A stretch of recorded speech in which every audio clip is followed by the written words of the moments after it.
Assalamualaikum warahmatullahi wabarakatuh. Nama saya Miss Utari. Di sini saya akan mempresentasikan hasil kerja saya yang berupa makalah yang berjudul Analisis Kesalahan Berbahasa Fonologi dalam Kegiatan Belajar Mahasiswa.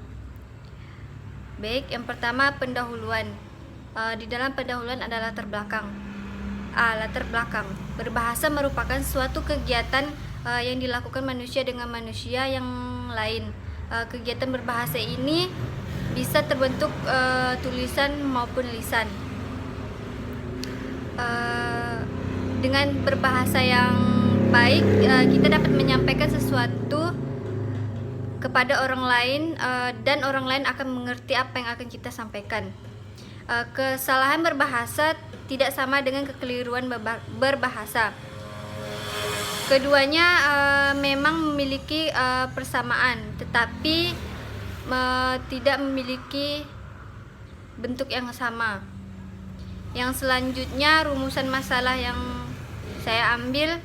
Adapun masalah yang ada di dalam makalah ini, yang pertama, apa saja jenis-jenis kesalahan aspek-aspek fonologi dalam kegiatan pembelajaran mahasiswa. Yang kedua, faktor apa saja yang menyebabkan terjadi kesalahan berbahasa pada aspek fonologi dalam kegiatan pembelajaran mahasiswa. Adapun tujuannya, yang pertama mengetahui jenis-jenis kesalahan berbahasa dalam aspek fonologi dalam kegiatan pembelajaran mahasiswa. Yang kedua, mengetahui faktor-faktor apa saja yang terjadi dalam aspek fonologi kesalahan berbahasa dalam pembelajaran kegiatan mahasiswa. Yang selanjutnya yang D, manfaat. Adapun manfaatnya, yang pertama diharapkan makalah ini dapat memudahkan pembaca, khususnya pelajar dan mahasiswa menambah pengetahuan tentang analisis kesalahan berbahasa pada aspek fonologi. Yang kedua, diharapkan makalah ini dapat membantu pembaca untuk menambah pengetahuan dalam pemahaman terhadap bidang fonologi yang khususnya berhubungan dengan kesalahan berbahasa. Yang ketiga, penulis mengharapkan agar makalah ini dapat dimanfaatkan dan dijadikan sebagai acuan oleh pembaca. Yang selanjutnya bab 2, kajian teori. Yang A, pengertian kesalahan berbahasa. Pada hakikatnya, kesalahan berbahasa dapat dikategorikan ke dalam kesalahan berbahasa lisan maupun tulis. Setiap ragam kesalahan berbahasa dapat kita ketahui dalam proses diskusinya. Banyak siswa mengabaikan kaidah yang harus digunakan dalam berbahasa dalam menyampaikan suatu pendapat. Yang kedua, fonologi. Secara etimologis, fonologi berasal dari dua kata, yaitu kata Yunani yaitu pon yang berarti bunyi dan logos berarti ilmu. Maka pengertian harfiah fonologi itu ilmu yang mempelajari bunyi-bunyi dalam suatu bentuk bahasa. Fonologi merupakan bagian dari ilmu bahasa yang mengkaji bunyi-bunyi.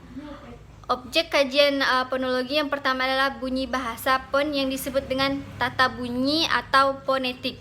Dan yang kedua mengkaji fonem yang disebut dengan fonem-fonemik. Dengan demikian dapat kita simpulkan bahwa fonologi adalah ilmu bahasa linguistik yang mengkaji bunyi-bunyi bahasa, proses terbentuknya dan perubahannya. Yang selanjutnya bab 3, pembahasan. Adapun pembahasannya, yang pertama jenis-jenis kesalahan berbahasa dalam kegiatan pembelajaran. Adapun yang pertama, kesalahan pada pengucapan fonem lokal.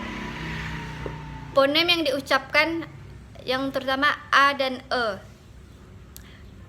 Katanya yang salah sebenarnya, seharusnya, sebenarnya. Yang kedua, yang kata salahnya cepat, seharusnya cepat. Yang selanjutnya Kesalahan pada pengucapan fonem konsonan. Fonem yang di konsonan ini ada huruf F menjadi V. Kesalahan contoh katanya yang salah konvensional. Seharusnya konvensional. Yang selanjutnya fonem C diucapkan S. Contoh kata yang salahnya WC, seharusnya WC. Yang selanjutnya fonem T diucapkan P. Contoh katanya yang salah kualitatif, yang seharusnya kualitatif. Yang kedua deskriptif, yang seharusnya deskriptif. Yang selanjutnya kesalahan pengucapan dengan penghilangan bunyi huruf. Contoh katanya yang salah lihat, seharusnya lihat. Contoh kata kedua yang salahnya karena, seharusnya karena. Yang ketiga contoh katanya berdua, seharusnya berdua. Kesalahan pengucapan dengan penambahan bunyi huruf.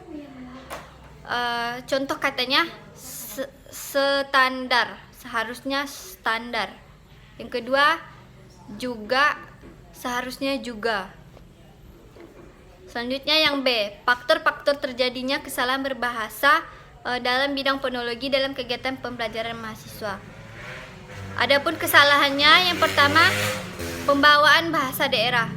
Dalam proses pembelajaran mahasiswa sering terbawa-bawa dalam bahasa logat daerahnya, yang dimana dimasukkan ke dalam bahasa Indonesia atau disatukan dengan bahasa Indonesia.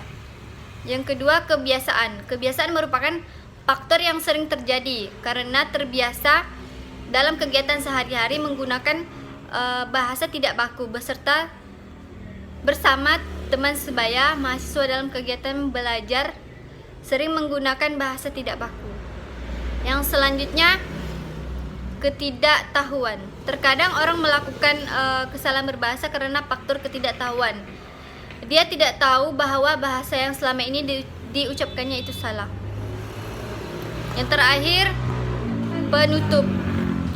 Dari kesimpulan yang dapat saya tarik, kesalahan berbahasa adalah suatu peristiwa yang dalam setiap pemakaian bahasanya, baik secara lisan maupun tulis. Kesalahan berbahasa adalah pemakaian bentuk-bentuk tutur berbagai unit kebahasaan yang meliputi kata, kalimat, paragraf yang menyimpang dari sistem kebahasaannya.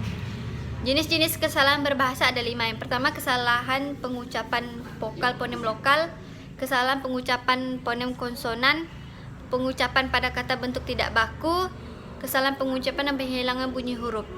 Dan kelima kesalahan pengucapan bentuk huruf. Adapun faktor-faktornya ada 4. Yang pertama pembawa bahasa daerah, kebiasaan, kesengajaan, ketidaktahuan. Sekian presentasi dari saya, kurang dan lebihnya saya mohon maaf. Saya tutup. Wassalamualaikum warahmatullahi wabarakatuh.